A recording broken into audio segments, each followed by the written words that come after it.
संजीव अपने दोस्तों राघव और प्रतीक के साथ बियर बार में बैठकर बियर पी रहा था। संजीव आज बहुत खुश लग रहा था। अरे यार, आज की पार्टी में तो मजा आ गया।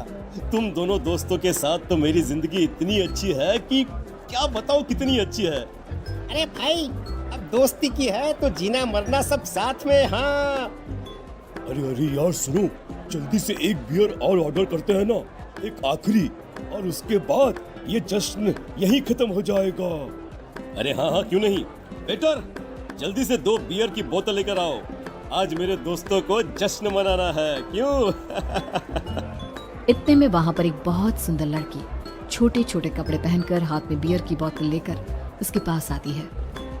ये लीजिए, आपने बियर ऑर्डर की थी ना, मैं लेकर आ गई। क्या बात है यार, इस बार की वेटर तो बड़ी सुंदर है। अब बियर लेकर आई हो तो अपने हाथों से ही पिला दो ना। हाँ हाँ, क्यों नहीं, जैसा आप बोलोगे मैं वैसा ही करूँगी। क्या बात है यार, अब तो लगता है रोज यहीं आना पड़ेगा। उसके बाद वो लड़की उन तीनों को बियर सर्व कर देती है। पार्टी करने के बाद वो तीनों अपने अपने घर जाते हैं। प्रतीक संजीव और राघव को उनके घर छोड़कर जैसे ही अकेला अपनी कार में आकर बैठता है तो अचानक उसे एहसास होता है जैसे उसकी कार की पीछे वाली सीट पर कोई बैठा हुआ है। वो तुरंत पीछे मुड़कर देखता है। तुम यहाँ क्या कर रही हो? और तुम मेरी कार में कब आई? अरे तुम तो बार में वेटर थी ना। बस ऐसे ही मेरा दिल कर रहा था आपके साथ आपके घर चलने का, इसलिए मैं आपके साथ चली आई। अरे लेकिन तुम मेरी कार में आई कब? अभी कुछ देर पहले तो यहाँ पर मेरे दोस्त बैठे हुए थे। प्रतीक के इतना बोलते ही उस लड़की का चेहरा खतरनाक तरीके से बदल जाता है। उसकी आंखें पत्थर की तरह सफेद और पूरे शरीर पर नीली नीली नसें उभर आती है। गाड़ी चलाओ, पूरी स्पीड में चलाओ, और अगर तुमने गाड़ी रोकने की कोशिश भी की तो मुझसे बुरा कोई नहीं होगा। डर की वजह से प्रतीक के पसीने छूटने लगते हैं। उसका शरीर बुरी तरह से कांप रहा था। प्रतीक बिना कुछ सोचे समझे कार को फुल स्पीड से चलाना शुरू करता है। चलते चलते वो शहर से दूर एक पहाड़ी पर पहुंच जाता है और सामने अब सिर्फ पहाड़ी का किनारा दिख रहा है, जिसे देख प्रतीक घबराकर अचानक से कार को ब्रेक लगाता है। देखो देखो देखो देखो, मुझे छोड़ दो मुझे। अगर मैंने गाड़ी जरा सी भी आगे बढ़ाई तो हम दोनों नीचे गिरकर मर जाएंगे। ये तो तुम्हें पहले सोचना चाहिए था ना। अब कुछ नहीं हो सकता।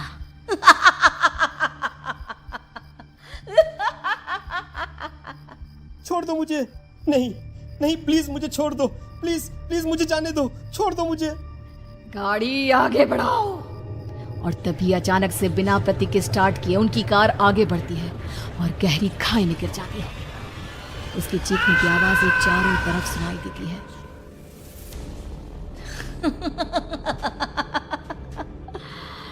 तुझे मारकर मेरे कलेजे में जल रही आग को थोड़ी शांति तो मिल गई, लेकिन अभी ये कहानी खत्म नहीं हुई। और फिर अगले दिन राघव और संजीव को पता चलता है कि प्रतीक की पहाड़ी से नीचे गिरकर मौत हो गई।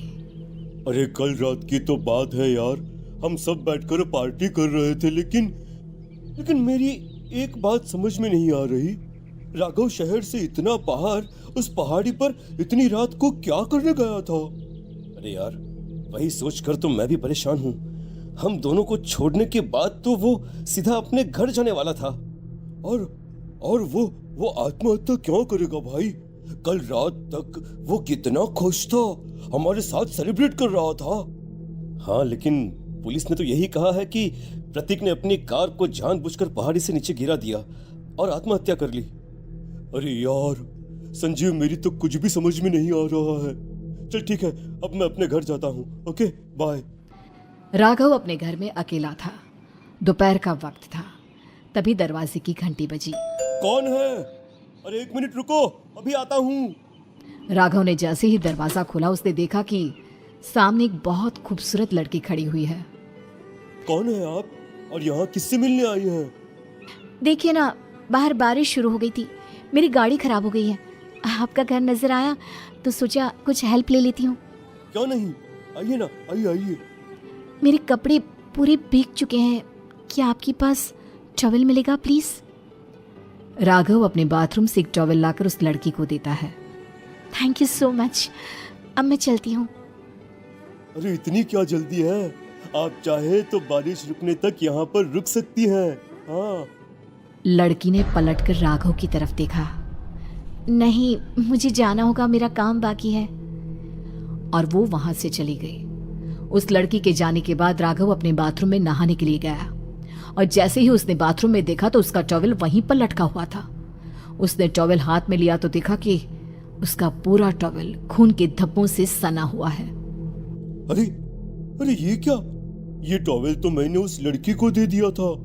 ये वापस मेरे बाथरूम में कैसे आ गया? और इस पर ये खून के धब्बे कहां से आ गए? राघव ने आईने में देखा तो उसकी गर्दन पर एक बड़ा सा चाकू का कट लगा हुआ था जिससे खून बह रहा था, जिसे देख राघव के होश उड़ गए। हाँ, अरे ये क्या? मेरी गर्दन इतनी ज्यादा कटी हुई है और मुझे दर्द भी नहीं हो रहा है। ये क्या हो रहा है मेरे साथ? राघव घबराकर बाथरूम से बाहर आया और अपना मोबाइल उठाकर उसने संजीव को फोन लगाया। संजीव जल्दी से मेरे पास आ जाओ। मुझे लगता है कुछ बहुत बड़ी गड़बड़ है, जल्दी आ जाओ। उधर से आवाज आई, लेकिन वो आवाज संजीव की नहीं बल्कि एक लड़की की थी। कुछ अजीब नहीं हुआ है, बस तुम्हारी मौत तुमसे मिलने आई थी और तुम्हें मारकर चली गई। अब तुम इस दुनिया का हिस्सा नहीं हो राघव, इसलिए तुम्हें अपनी गर्दन के कटने का दर्द भी महसूस नहीं हो रहा। नहीं, ऐसा नहीं हो सकता, ऐसा नहीं हो सकता। कौन हो तुम? तुम्हारी मौत। अब संजीव के पास खबर पहुंचती है कि राघव ने अपने ही घर में चाकू से गर्दन काटकर आत्महत्या कर ली। ये सुनने के बाद संजीव के होश उड़ गए। वो पसीने से तरबतर हो गया और एक अनजाना डर अब उसके दिल को सताने लगा। संजीव के साथ ही उसका एक छोटा भाई राजीव भी रहा करता था। अपने भाई को इस तरह परेशान देखकर राजीव उसके पास आया। अरे भैया, क्या हुआ भैया? आप इतने घबराए हुए क्यों लग रहे हैं? प्रतीक और राघव की मौत, मेरा मतलब मेरी कुछ समझ में नहीं आ रहा भाई। अचानक से मेरे दोनों दोस्तों ने आत्महत्या क्यों कर ली? अरे वो तो मेरी भी समझ में नहीं आ रहा है भैया। हाँ, हो सकता है कि कोई परेशानी होगी और इसीलिए उन्होंने ऐसा किया होगा। हाँ, लेकिन दोनों की जिंदगी में एक साथ परेशानी और दोनों का इतनी खतरनाक तरीके से आत्महत्या करना, कहीं ऐसा तो नहीं मैं भी मर जाऊंगा? अरे आप ऐसी बातें क्यों कर रहे हैं भैया? वैसे ही मैं इतना परेशान हूँ। जब से अंजलि ने मेरा साथ छोड़ा है तब से सब कुछ बहुत अजीब सा हो गया है। रोज रात को डरावने सपने आते हैं। ऐसा लगता है जैसे अंजलि बार बार मेरे सपनों में आकर मुझे डराने की कोशिश करती है। अंजलि का नाम सुनते ही संजीव की आंखें फट गई और उसके गले में आवाज अटक गई। उसके चेहरे पर घबराहट साफ नजर आ रही थी। कौन थी वो लड़की जिसने प्रतीक और राघव को आत्महत्या की आड़ में मौत की घाट उतार दिया? और कौन थी अंजलि जो बार बार राजीव के सपनों में आकर उसे डरा रही थी? अंजलि का नाम सुनकर संजीव इतना घबरा क्यों गया? इन सवालों के जवाब जानने के लिए देखिए इस खतरनाक कहानी का अगला भाग।